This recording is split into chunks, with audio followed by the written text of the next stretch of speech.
Happy for you to be willing to spend what a beautiful morning with us today. As always, we want to give a huge thanks to our friends at the Beverly Public Library. They're what makes putting on these programs possible, and also what makes having our lovely refreshments possible, which I know we all really appreciate.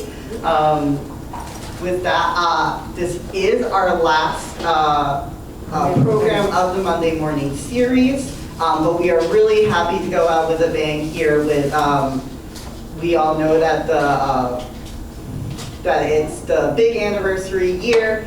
There's been lots of programming. I know Historic Beverly has been doing a lot of programming. We'll continue throughout the summer doing a lot related to the revolution. But we're really happy here to have a speaker here today to talk about their little part of history of Massachusetts and Connecticut and the merchant class during that period that really kind of sets up making the revolutionary possible. So without any further, I'm so glad to introduce Maggie Neal. Yeah, I got it. Who's given us a lot of really great lectures on colonial and revolutionary history, so we're so happy to have them back here with us today. Take it away, Maggie. Thank you, Graham. You are so kind, and I really want to I don't know if I did this in my last talk, thank all of you for coming. I see some familiar faces, and I really want to thank Ona Ridenauer and Graham Goss and Beverly Public Library for letting me speak. It's really important for researchers and writers to get out of our desks and stand up and talk to people about what we're doing, and especially in this exciting year. And yeah, just wanted to thank the library. It's a great place, and I've been studying and researching here for years. I'm usually in the back table by the Beverly room. Anyway, come see me sometime. I got a lot in my hand here, but can I just use, oh, I have to use this and this, right? Yeah, both the mics. That's fine. Yeah. Okay, so before we get to this slide, can you hear me? Yeah. Let's see if it'll go backwards. There we go. I want to talk about Beverly first, because we are going to be in Connecticut today, but Beverly is a very important port town, as you all know, and you probably know more about Beverly's history than I do. But I'm just going to give you a quick overview of where we are at in 1776, this very time period. And on the right, well, let's see, on the left, we have a letter, a quote from a letter from George Washington to Artemus Ward. And Artemus Ward was basically, once the Continental Army left Massachusetts in the spring of '76, Artemus Ward is now in charge of the remaining regiments that are here.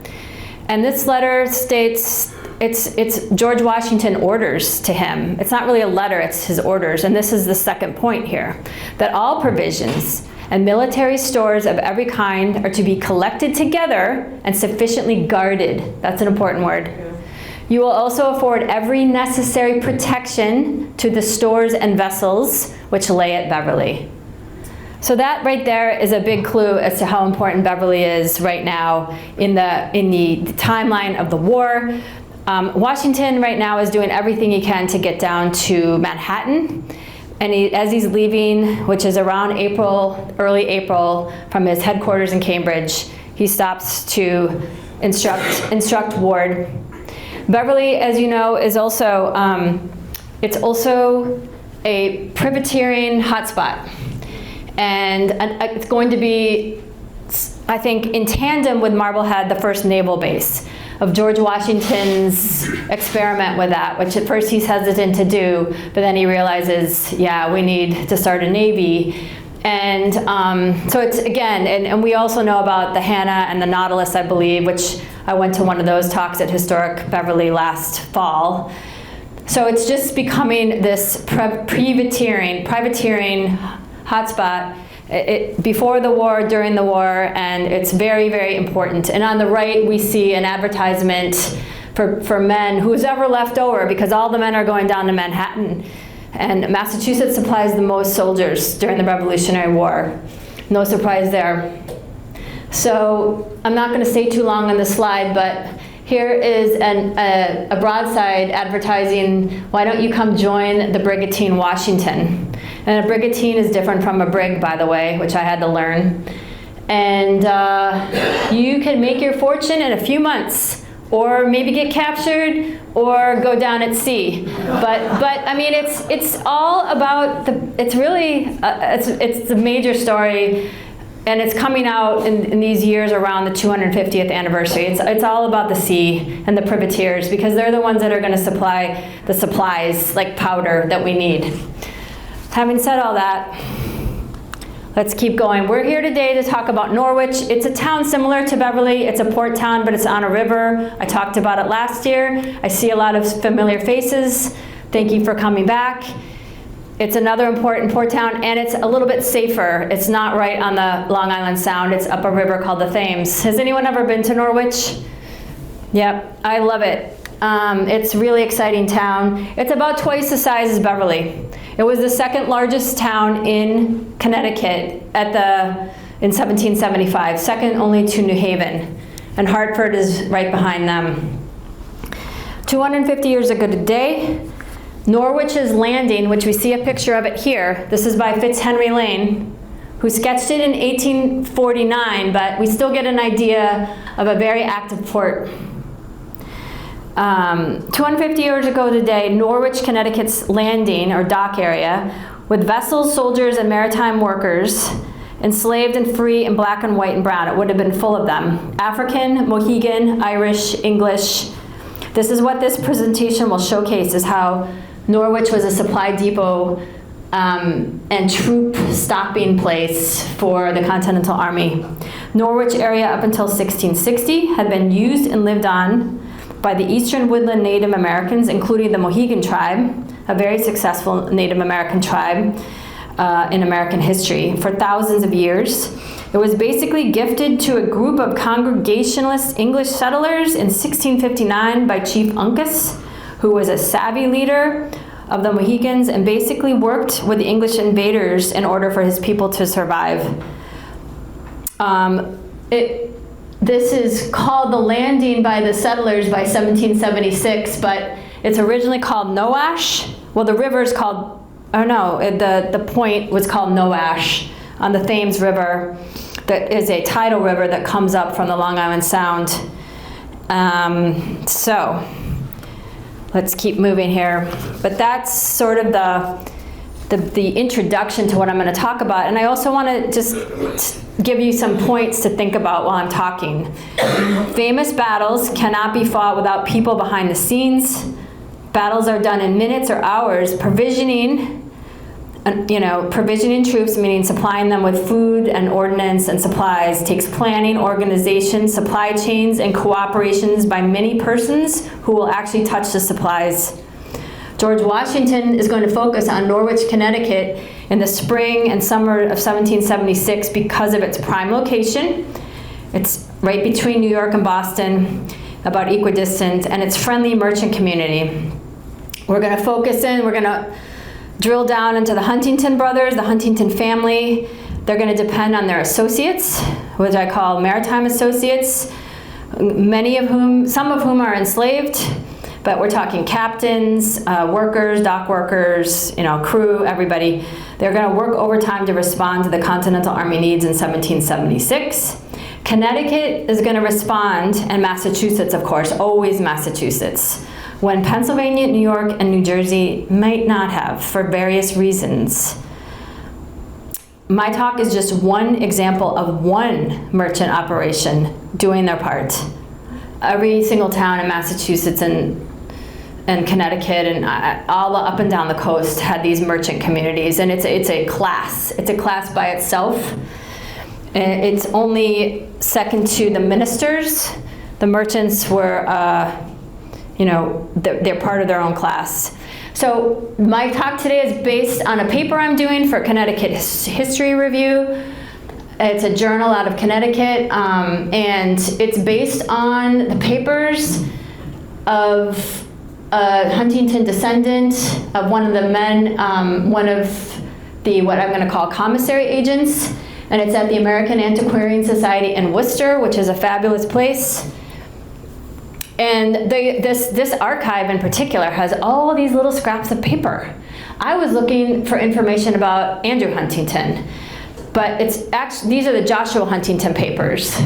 And I was just astounded. This is about a year or two ago when I was saying to myself, this is a gold mine of information about the war and what it took, what was going on at the docks and in these supply depots.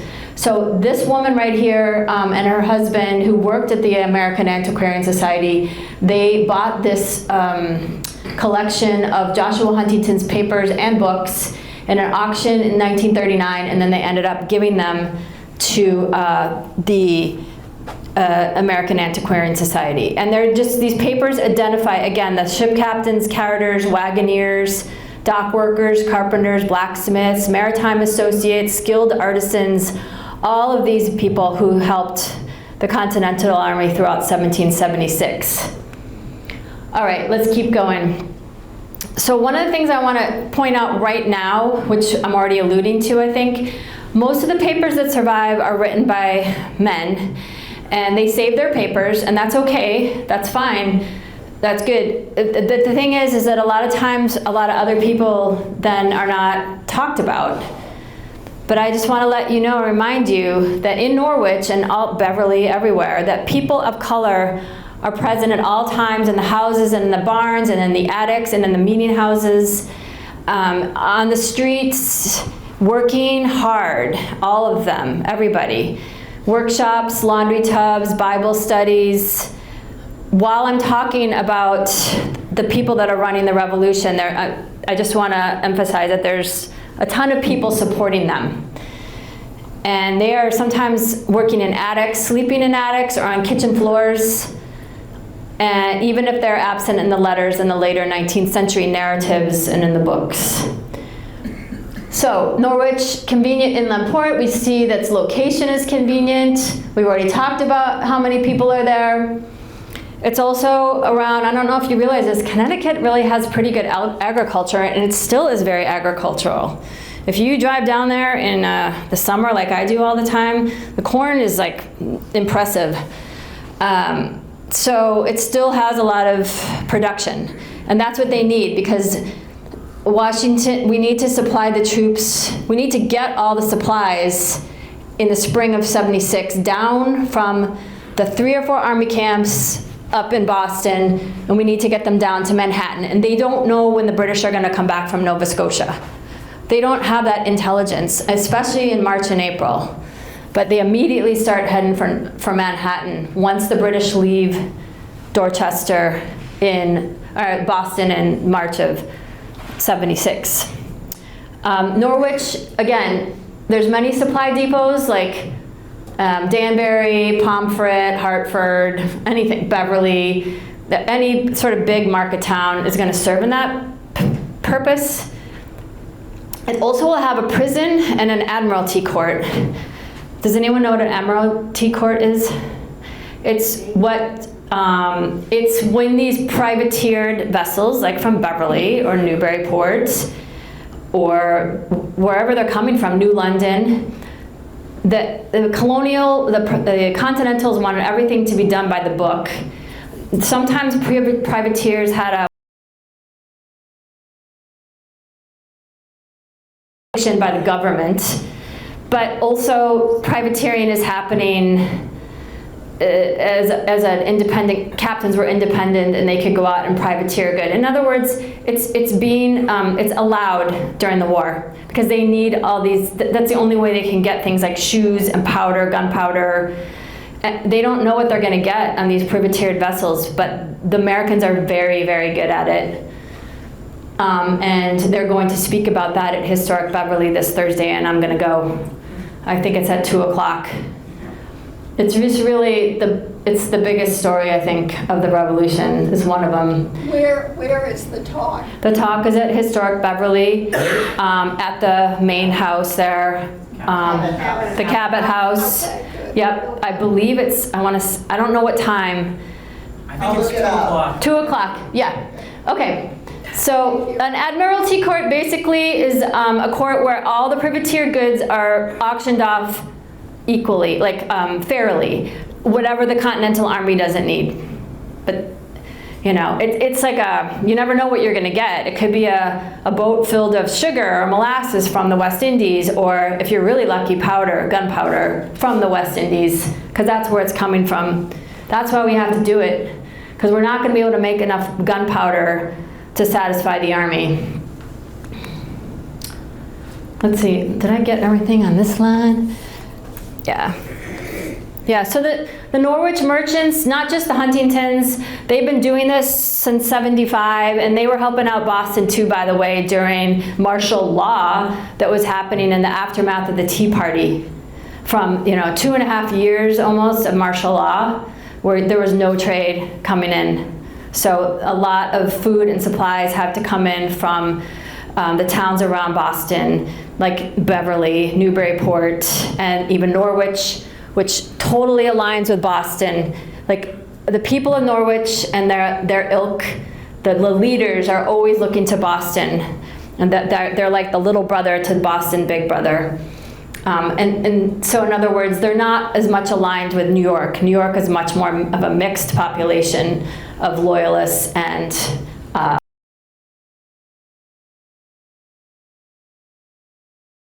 about this last fall, and what we're talking about here is who is going to run the supply depot. Well, Jonathan Trumbull is the governor of Connecticut, and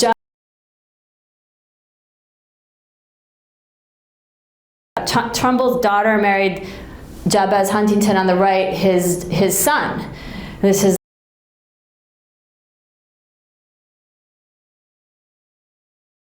and they were a love match. But, merchants had to be very careful about who they intermarried with, because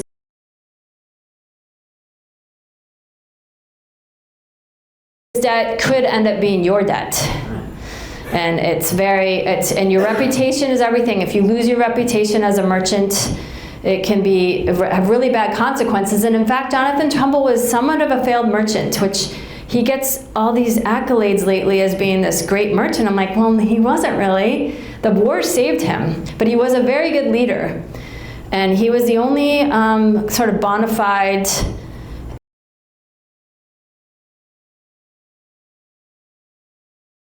by the colonial, British authorities. So he's been in office since I want to say 1768 or 9. And these two are helping run his inner circle, which is going to end up being called the Council of War. And they have been together in lockstep since 1765.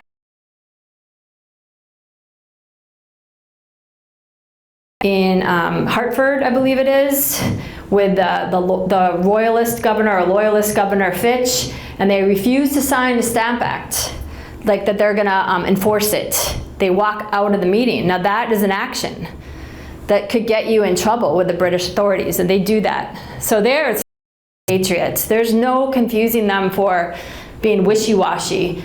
Not everyone is obviously solidly patriot at first, even in Massachusetts and Connecticut. But that's a talk for another day.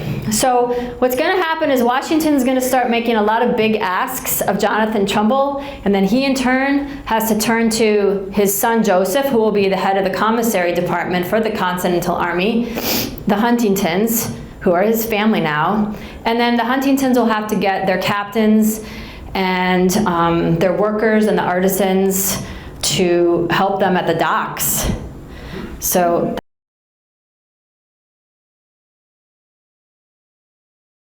and we are looking to make some moves here in 76.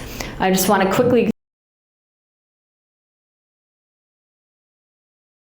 the eldest son of the governor, he's a failed merchant because he went in, his father made him go into business with him, and they have a number of failed partnerships, and he's going into this war. They're all feeling poor. It's going to get worse, but he is a pretty good successful commissary general. That means he's in charge of bringing all the goods in from the countryside, organizing the other merchants and other towns to get the goods to Washington. And Washington likes him for a while, but we'll get into that. He does stick it out pretty long. These quartermasters were thankless tasks.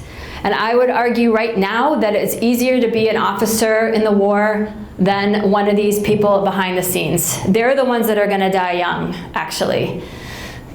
Because of the stress of trying to supply the army, because the army does not have an administrative arm yet. This is one of the first administrative departments, the commissary, and then after they get their bottoms walloped in the Battle of Brooklyn, they do another department regarding transportation. A lot of the war, it depends on good transportation. Now, how are these merchants? We have to touch on this again because we have to understand why the merchants are wealthy, what's going on. Everybody is involved in the Huntingtons, especially in Norwich, but there's other successful merchants in the sugar island trade. And that means they are enabling this cruel system, which Jill Lepore, a famous historian from Harvard, calls death camps. And that Africans are taken in chains during the Middle Passage from coastal African forts, and they have to come over to the West Indies and start working in these awful conditions in the sugar plantations. And this is how the people of Connecticut, from the wealthiest merchants to the farmers, they're making their livelihoods off of this system, for the most part, as we get into the from the 17th century all the way into the 19th century, really. On the left, I've shown this picture before. We have an image of enslaved Africans. It was sort of the most notable, but I've seen documents going all the way to Grenada. On the right is an image from Bailey's Wharf in Newburyport, but I like it because it shows what a wharf looked like. And we're going to have to keep this in mind when we get to some other slides here, because you see the wharf building, you see the kegs, the barrels, you see the merchants trying to decide what they're going to buy. It's 1880s, but I mean, this could have been 1770. I don't know what these barrels have in them, but it's all sort of, now we can imagine. February 16, 1776, we're going to backtrack a tiny bit because we're trying to talk about the Huntingtons and Norwich and their importance. And this is in Jabez Huntington's scrolly hand that I think I talked about the last time, and very hard to read. This actually is one of his better letters. This is instructing, he's basically stating to George Washington, this is from one of their war meetings up there in Lebanon where Governor Trumbull lived, that they are going to agree to lend 2 tons of imported powder to the troops in Roxbury, because they need this. Not only do they need the Ticonderoga cannons that had been delivered in February, I believe, or January or February to Washington and Cambridge, they have to have the powder. They have to have that too. Norwich is going to give them 2 tons of powder. I know that more powder is going to come from Rhode Island. This letter highlights the instructions for how the people in Roxbury need to come down with their wagons, and they need to carefully pack the powder and watch the rocks, and it's got to be handled like a baby, and you got to move slow. But we're going to get this up to Roxbury. And by the way, I don't know if I already said this, it's kind of being lent to them from the state of Connecticut. Because Connecticut always has to worry about supplying the army, but also protecting the state. And Jabez is actually in charge of the state militia with another guy named General Wooster, who's going to die in the Battle of Ridgefield. Now, once they capture Dorchester Heights, the British stick around Boston for a couple weeks, and they finally decide to leave. They don't know what they're going to do. Once Washington feels that the ghost is clear, they're going to start marching troops down to Manhattan, and instead of going through Hartford, which they had originally planned, they're going to go through Norwich because it's faster and it's easier on the troops. Think about it.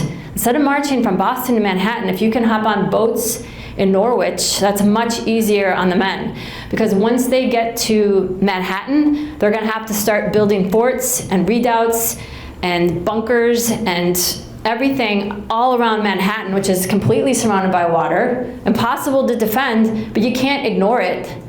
You can't just let the British get it. They're gonna get it. They have no choice, really. This is the kind of shoe they wore.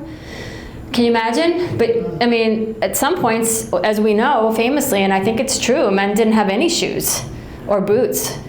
So you're marching on these roads, and that road, by the way, I mean, it didn't look that good in 1776, but that was probably taken in about 1900. So they're going to march. Do I have that?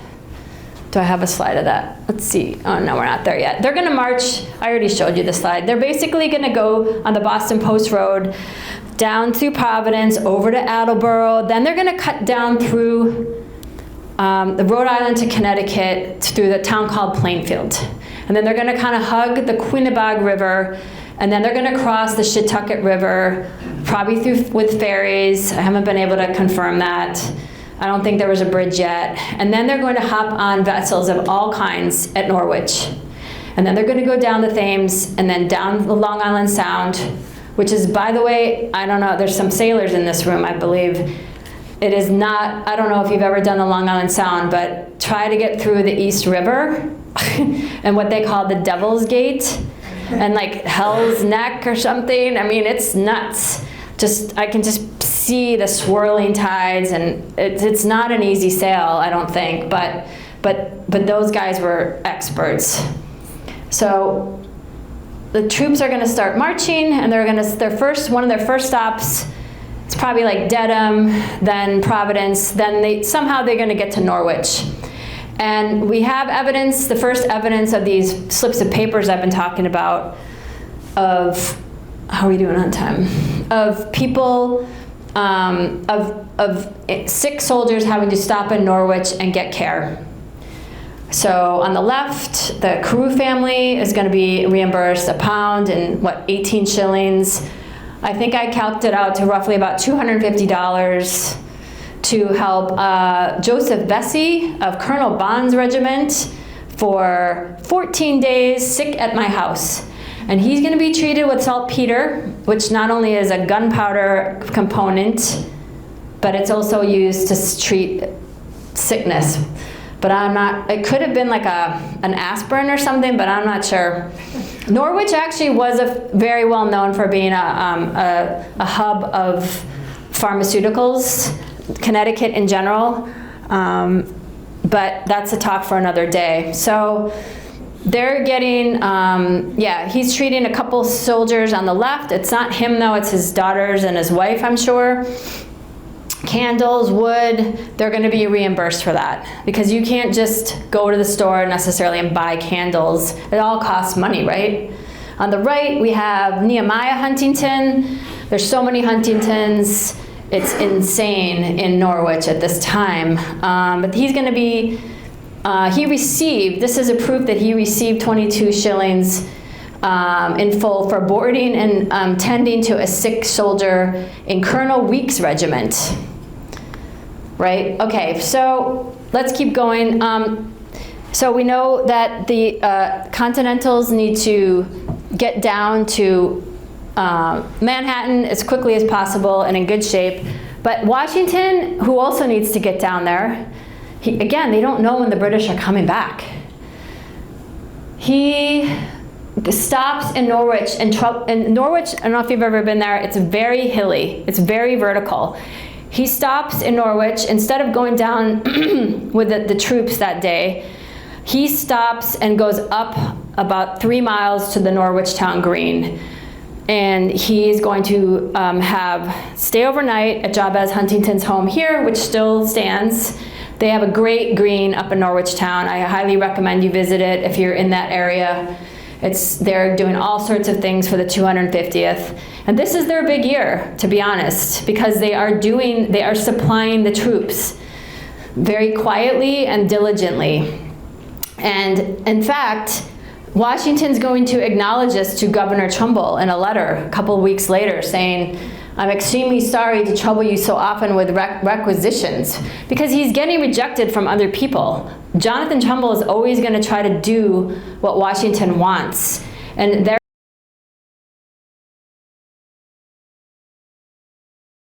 running around trying to get all the supplies too, especially gunpowder. Jedediah Huntington is going to organize this meeting. And we talked last year in October, he had lost his wife in a terrible way in November. He organizes the meeting and invites other people like David Trumbull and Christopher Leffingwell, and of course the governor, to come have a late supper and or an early breakfast while Washington is there. But the reason why Washington is stopping in Norwich, because he can't stop everywhere, is because he needs to make sure that they are gonna supply more troops. That's what's going to go on in the summer of '76, is Massachusetts and Connecticut are going to continue to recruit troops. And Connecticut and Massachusetts are small. New Jersey hasn't felt the pain of war yet. New York is, I don't know what's going on with New York. And Pennsylvania is full of a lot of Quakers who don't believe in war. So Connecticut continues to oblige him. Connecticut would get 7 regiments pulled together by late August. Bills of lading, these are parts of the Joshua Huntington papers. That's the bulk of them. And here's an example of one signed by a captain named Hezekiah Perkins. He is in charge of the Brig Ranger, which is a Huntington boat vessel. And he's agreeing that he's going to bring 400 barrels of powder and 25 boxes of carbines. I believe carbines are a type of short gun, and he's going to deliver them to New York to Ezekiel Cheever, who is the quartermaster in charge of arms. This is my lame attempt at trying to organize these papers and figure out which boats and which captains did the most runs. So this is what's happening. Once the troops are going down on the vessels, all the supplies from Massachusetts have to go down to Manhattan as well. And they're going through Norwich because it's easier to get them on the boats. Think about it. But wagoneers have to bring the goods down from Massachusetts. And what I tried to figure out is which vessels went the most. A miscellaneous is a big, actually, there's a lot of other vessels, but the Chelsea is the one that stands out. And that was captained by a man named Alan Ingraham. And unfortunately, during that auction, when the Cornelia Huntington Strong Damon bought the archive wasn't, or the Joshua Huntington papers, she bought most of them, but not all of them. And one of the groupings of the documents she didn't purchase were the papers for the Chelsea. Nevertheless, we can still figure out that through this chart, or my own rough math, that roughly 70 voyages to New York City are identified in this archive during this time period from March to October. between the Joshua Huntington papers and the Andrew Huntington papers, you can sort of like organize it and figure out all these provisions, camp equipment, ordnance, powder. Their destination is always people like Ezekiel Cheever, Thomas Mifflin, Stephen Moylan. These are all people in charge of quartermasters or commissary departments. And they're all bound for the Long Island Sound, etc. Endorsing the bills of lading was very important, and it did not always happen. And if it didn't happen, let me just skip. If it didn't happen, like, you might not get paid. So these are some endorsements here on the back of these. Again, these are scraps of foolscap paper because they're not making paper right now, even though there was a guy that made paper in Norwich. Every piece of paper is important. But let's go back to the Chelsea. We're going to focus in on the Chelsea. So there's a number of vessels going back and forth during the spring, summer, and fall. This is an example of an invoice of ordnance stores on board Chelsea, Captain Alan Ingraham, who I could not find a lot of information about him. He's going to die, I believe, in 1785. There was a couple of hurricanes that came through. But anyway, he's going to deliver this. This is April 25th, 1776. This is what a schooner can hold in its hold. You know, like 1,000 slow matches, paper cartridges, barrels, 1,200 sandbags. I could go on. You can really, if you're really into that stuff as a military historian, which I'm not really, you can really figure out exactly what they were using and how important it was. Let's keep going. We already talked about the receipts. Here's another one that stands out because we can read it. This is June 1776. This is going to be paid. This guy's going to be instructed by Joshua Huntington. His name is David Osborne. 1,010 pulls are going to go in his vessel, a schooner named Polly. 12 bolts of Ticklenburg. I believe that could be used to make tents, etc. Norwich and black and brown artisans are helping on these wharves, as you can imagine. And everywhere in Norwich, everyone's sort of doing what they can to help the army, whether they want to or not. And we are going to talk about a soldier from Norwich named Sam Huntington as well in a minute. Pardon? Oh. Yeah, so this is just a little montage of kind of the barrels. I think it's all about barrels. That is their box of... It's barrels would have been everywhere. That's why they had the bonfires with the barrels. Like, I know they've done that in Salem. They did that in Norwich. All these port towns would have to get rid of the barrels around Thanksgiving time. That goes back a long way. So we have a lot of enslaved people in Norwich and free blacks working at the docks. And one of them is named Sam Huntington. I believe he's the son of a man named Boston Trotro, part of the enslaved population of Norwich. And he has followed Jedediah Huntington. He's sort of the leader of the family of the younger generation to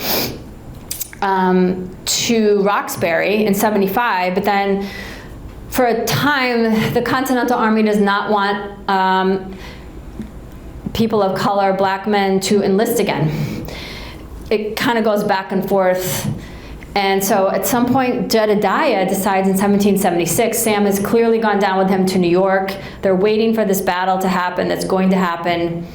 And he decides that he might want to sell this family enslaved person that's been with the Huntingtons probably since the 1750s.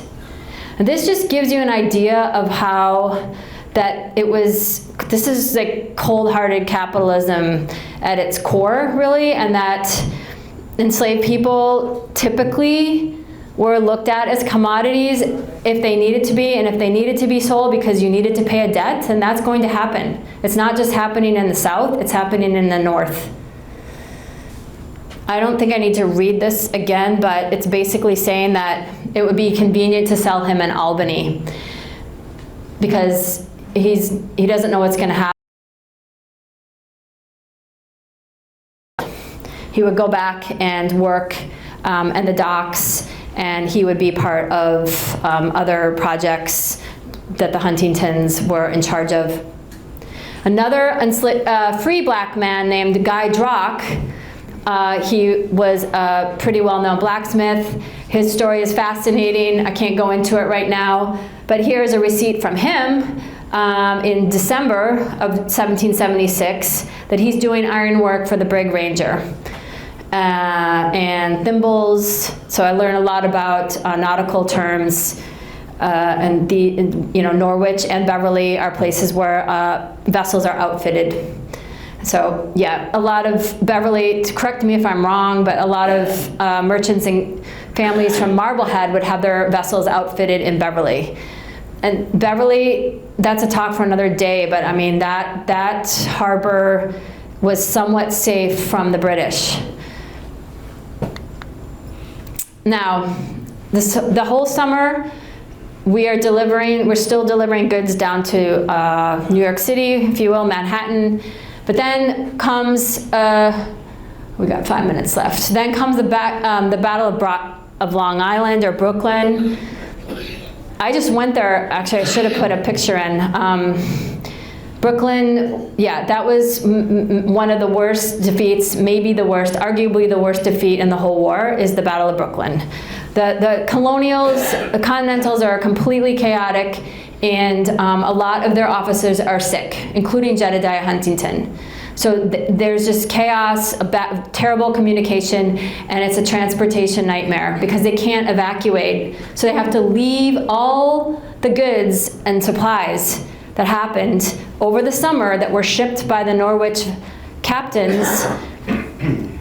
A lot of those supplies get left behind in the Battle of Brooklyn. And there'll be celebrations of that coming up in August in Brooklyn if you're going to be there. What else is happening? So like I said, it's largely a transportation issue according to an Army historian named Erna Risch. And there's the battle, what happens after the Battle of Brooklyn on August 27th is this massive evacuation, which we also know that Colonel John Glover is going to be instrumental in saving the Continental Army. And weather plays a point too. So many times it does in this war.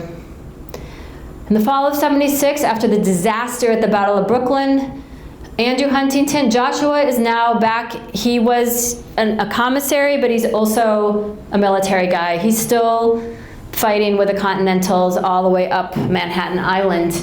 So Andrew Huntington has to continue to run the supply depot in Norwich. He's talking a lot with Joseph Trumbull, the head of the commissary, and I found evidence of huge flour invoices, other invoices of goods delivered. In some of his letters, he talks about a guardhouse that is needed in Norwich to protect the powder that's coming down from Boston.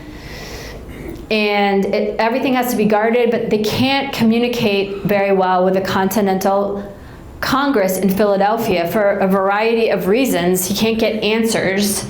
He even wants, in a letter, he wants his brother Joshua to ask George Washington personally who's going to pay for the guardhouse and the guards in Norwich. Keep in mind, Danbury now is becoming an important supply depot too, and the British will burn it in April of 1777. Andrew Huntington is also looking for a rum distiller. Do you know any? Rhode Island had the best rum. He finds a Rhode Island distiller, pulls him out of the army to make rum, New England rum for the soldiers, which was part of their daily ration. Flour was also part of their daily ration, and I don't know if you knew this, I thought this was kind of interesting. That was a new thing. In the French and Indian Wars, or the colonial wars, flour was not a part of your ration. And so now in the Revolutionary War, you get to have flour if you can get it, or bread made for you. It's part of the agreed upon ration. So they're running around trying to get flour. It's like flour and powder, the most important items. And then also Andrew Huntington, he's the quiet Huntington. He has to find 18,000 like bushels of salt. He's got to get that because Joseph Trumbull can't do it because he's trying to help the struggling army.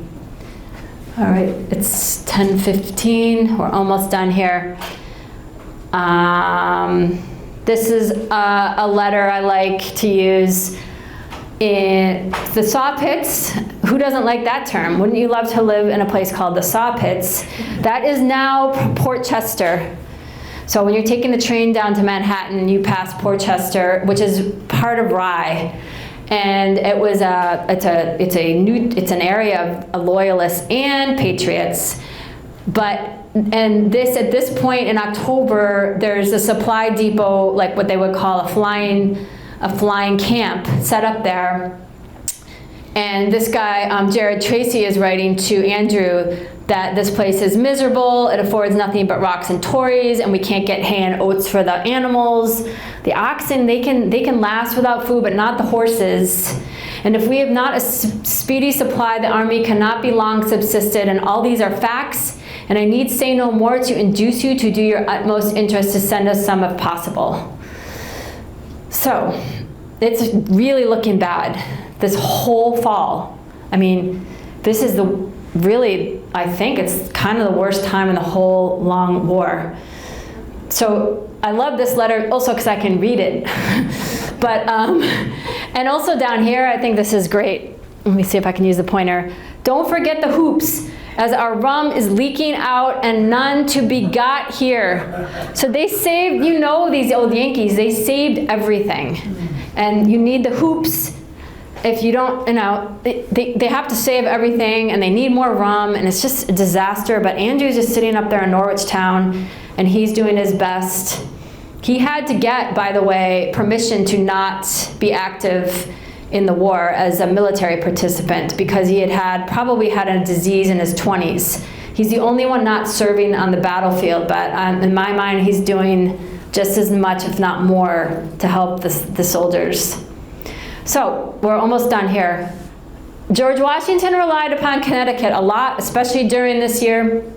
Huntington Group is just one part of a large Connecticut network. We're talking like Wadsworth, Leffingwell, the Mumfords of Groton. There are so many families like this, and they all intermarry, by the way. Quartermasters lost the goods in September and August of '76. Andrew will continue to serve as a commissary throughout the whole war. There's way more to talk about him, which I might, if people want, talk more about him from his time in '77 and '78 when he has to help some French troops survive. And then he gets swindled by, it's a complicated story, but there's just so many stories to talk about Norwich and the war. And Joshua will lead this ill-fated boondoggle of a project called the Confederacy, which is a warship commissioned by the Continental Congress. It's made of green wood, so they're gonna make it really fast near Norwich on the Thames River, and that will eventually be used for like scrap wood by 1780. Yeah. Trumbulls and Huntingtons will die because of this war, for sure. Like 5 or 6 of them prematurely during the war years. And this is an image of the Thames River looking from the docks now. Although this colony seems to be called upon to exert themselves much beyond the other colonies and do not partake of many advantages that others do, hope we shall not fail of doing everything in our power at this most critical season. And that was Jabez Huntington to Joseph Trumbull, June 14 of that year. And then this other one is really good too. This was a few years later, Jedediah, who was a great writer, very mixed persona, like Washington, right? They're not perfect people. It's just fascinating. Connecticut has exerted itself beyond most, if not any, of her sister states. She must do more than her part. I wish I could be there to explain why. Jetta Huntington is writing, I believe, to his father on that one, and that was January 7th at Valley Forge, which was a terrible place to have soldiers in camp because it was not close to any supply, it wasn't very close to supply depots. And that's why they struggled so much. So that's my last slide. And I want to thank you for listening and coming again and listening to me talk. It's really helpful, and I'd be happy to take any questions. Thank you. Oh, we got a question. You're welcome. Beverly's Powder House Hill, was it ever under attack? It's so close to the harbor. No, but I guess Gloucester has something they're gonna have this summer. They were attacked. I didn't know that. Yeah. I did go to their reenactment at Bunker Hill last summer, and that was awesome at Stage 4 Park. I don't know. I mean, powder houses blew up all the time. The one in Norwich, but Beverly would have had a few powder houses, not just one. And they were on hills. And yeah, Norwich's blows up in, like, I want to say 1780. But they would have had not just one, and they would have moved the powder around because it's so precious and dangerous cargo. So it's all about the powder, and it's all about the privateering. Any other questions? Yes. A comment. I really appreciate how you brought up that it's not just the big names I who know. do this, and the importance of all of the people doing all of these Yeah. other things in the background. I know, that's the point of this talk, really. And I did do a companion paper that I hope gets published. I think it is. I haven't heard that he's not going to publish it. Yeah, I mean, there's so many people behind the scenes. We just keep hearing about all these wonderful, like, leaders. However, and George Washington is my favorite founding father, warts and all. But I know more about him than my own mother. And I do want to know about the little people. And I think that is a theme, especially Black Americans and Native Americans and women were telling those stories this time around. And I'm not sure that happened during 1976. So those stories are important, and they're available now. So everything's available through great archives like Founders Online and the Joseph Trumbull papers, where every library is digitizing their papers. But yes, and that's where you find out about enslaved people, because you can find out information about them. And there's sometimes they're just hidden in these long letters, and then we can find out more about what their lives were like. Yes, in the back. You had a slide on Joseph Trumbull. He died in 1778. Correct. How did he die? Mysteriously. I think he'd been ill. I'm suspicious that there was some tuberculosis. Tuberculosis was a big killer in these parts in America, but I don't know for sure. I mean, his sister died of depression. She took her own life in 1775. His father will die. His mother will die. Jabez Huntington, who is so important to the war effort, will get what looks to be dementia that starts to kick in around 1778, 79, and he has to resign from his positions. It was stressful because Jabez, by 1778, is in charge of the protection of New London. And New London will be burned terribly in 1781. No prisoners taken. That's the worst raid of all. Connecticut does experience a lot of raids, even though there's no battles really, except for the Battle of Ridgefield, which I just learned about that. It is a battle, and it happens the battle happens first, and then they burn Danbury, which was another supply depot. Fishkill, New York, if you're ever in the Hudson River, they're doing archaeological work there.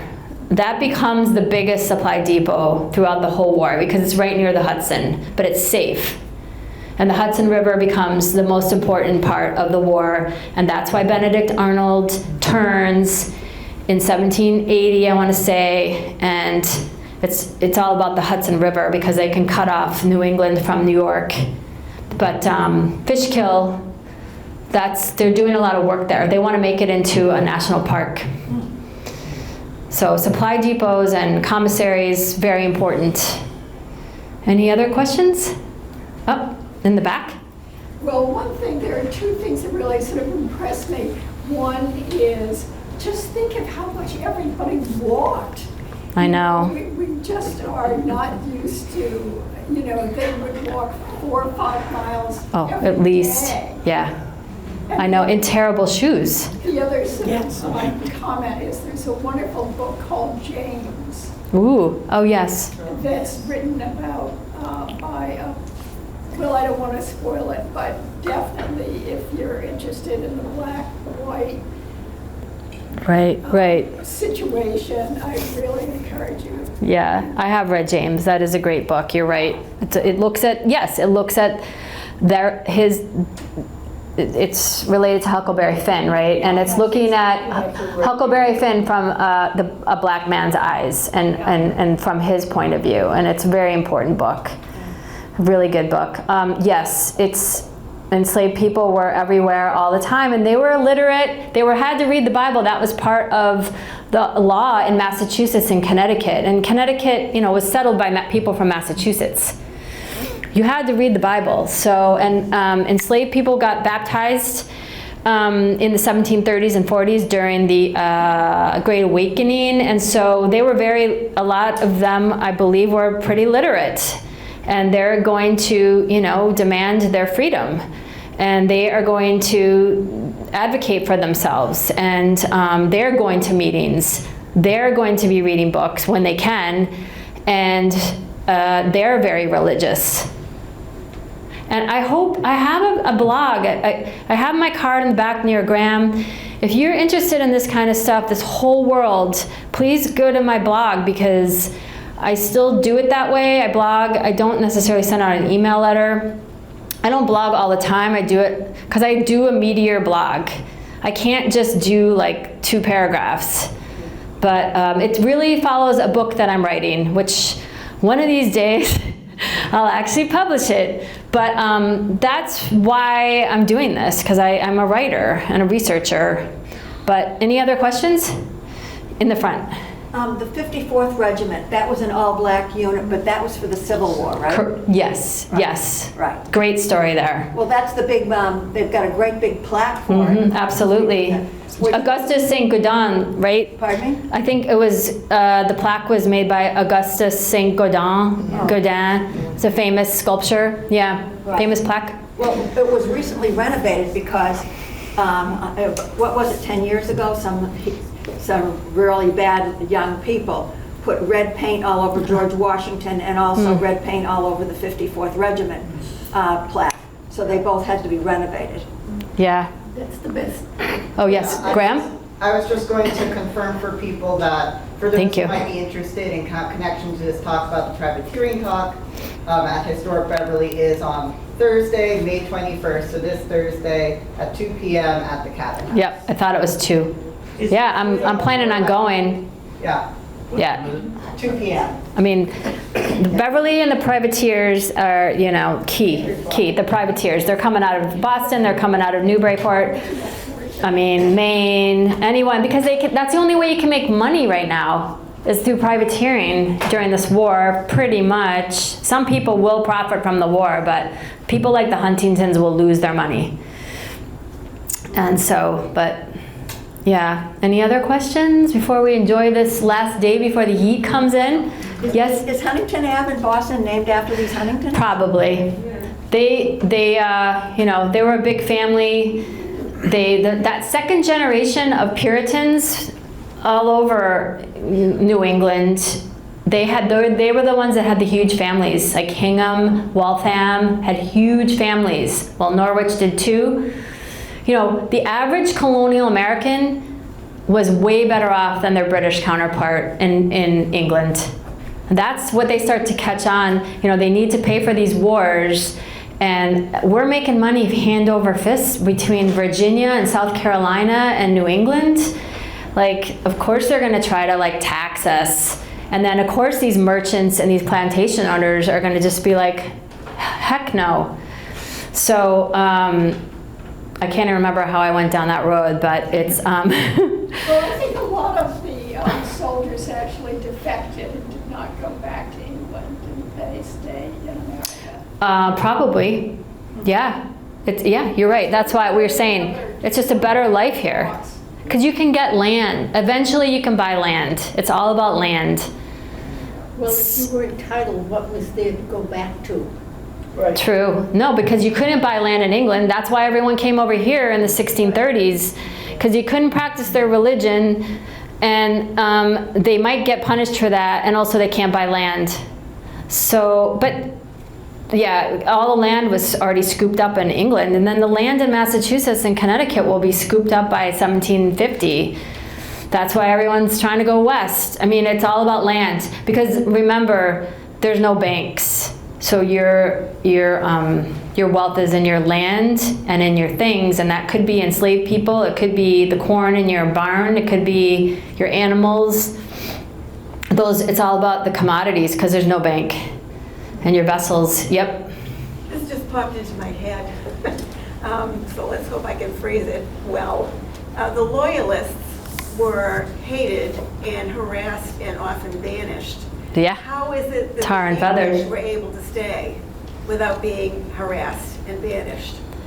The English? The British soldiers who... I mean, I don't think any British soldiers were like gonna be camping out in Norwich anytime soon. They found other enclaves to go to. I mean, after the war, a lot of these people will go to Nova Scotia and Canada, or hinterlands of Vermont maybe, or wherever, or go back to England, or go back to down to the West Indies.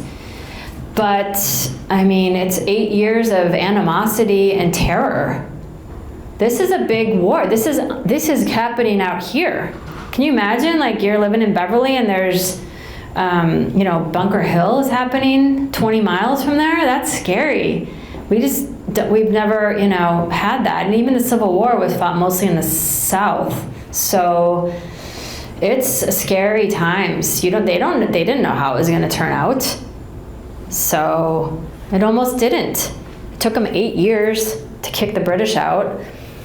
But I mean, 1776 is a low point, and then of course we have the Battle of Trenton in New Jersey, when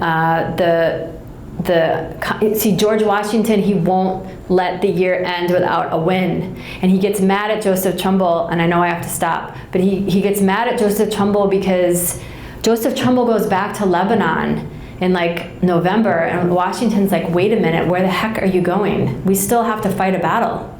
Most battles are done by November or early December. That doesn't happen till the 25th, as we know, famously. So Washington was not going to let that year just be a complete disaster, but he was just on edge. He was almost done himself. All right, well, thank you very much, and enjoy the day. And thank you, Beverly Public Library. I really, really appreciate it. Thanks so much.